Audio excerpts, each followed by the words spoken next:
Hello, it's Nikki and welcome to a brand new episode. Today is part 2. Today I am talking about the name change, how I came to it, and the power of a first draft. So when I first started in January 2018, I really struggled, and this was actually the hardest part, to come up with a name.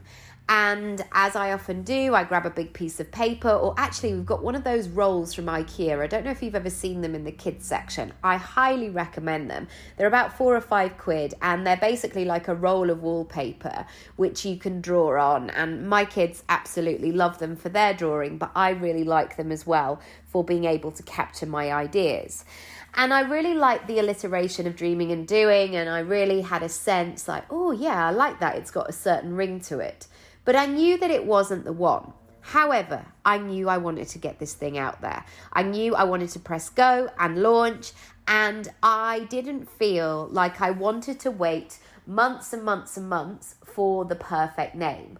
And in fact, it took me nearly 4 years in order to do that. And I just look back now and I go, wow, what would have happened actually if I'd waited all that time, if I'd sat on the fence and I'd not done all of the things that I wanted to do because I was waiting for that perfection. So dreaming and doing as a concept worked really well. It made sense to me. But as I started to move forward, I knew that there was much more nuance. I knew there was a spectrum to my work. And I know that there are many in-between parts from the dreaming to the doing.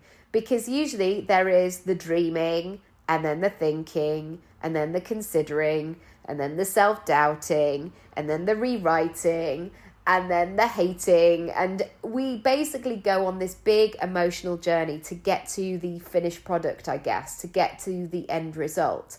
And for me, the dreaming and doing was almost giving that kind of makeover show version of like, just go behind the curtain and start dreaming, and then suddenly you're doing it.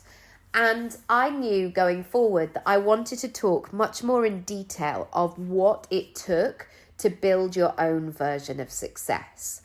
And I love pick and mix anyway. And, I could make that into some kind of deep sensation. But I really liked sweets. So I really felt connected to, those foamy mushrooms. No, that's not the case at all. But I love this element of everything being a pick and mix, that you can make something bespoke to what you need. I know there are so many companies out there that allow you to pick and choose what you put in your basket. And I absolutely love that as well. So big shout out also to Steph from Don't Buy Her Flowers, because I love the concept of her business. But I really realized that going forward, that my audience were craving much more than 3 hardcore strategies to take them from A to B. There is a whole spectrum of emotion, of mood, of vibes, of rhythm, of momentum.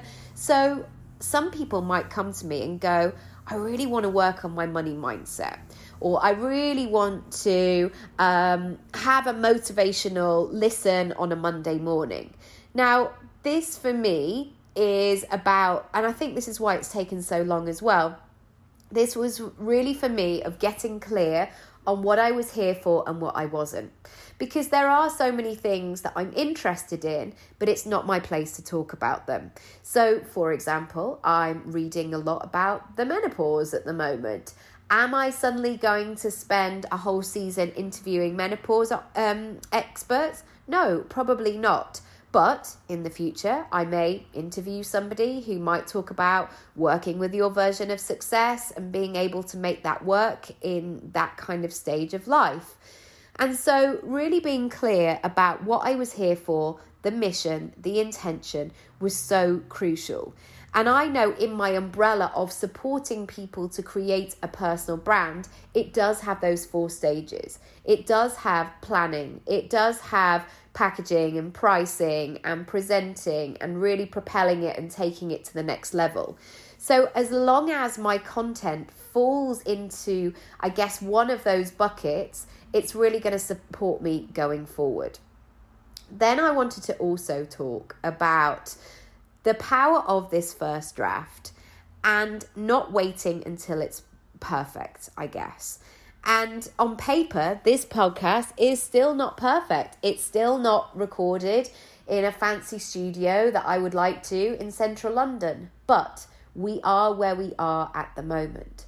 And I think that we do have to keep moving forward, because otherwise we never launch the thing. We never do the thing that we want to do. And that is a great shame, because I know so many people who have just gone, yeah, I think this is great. I'm just going to go for it anyway. And they've just gone for it and they've made progress and they've been able to do that. And I know sometimes I fall into that trap of being fearful. Now, I spoke about this on a video a couple of days ago about one of my clients who has recently moved into speaking.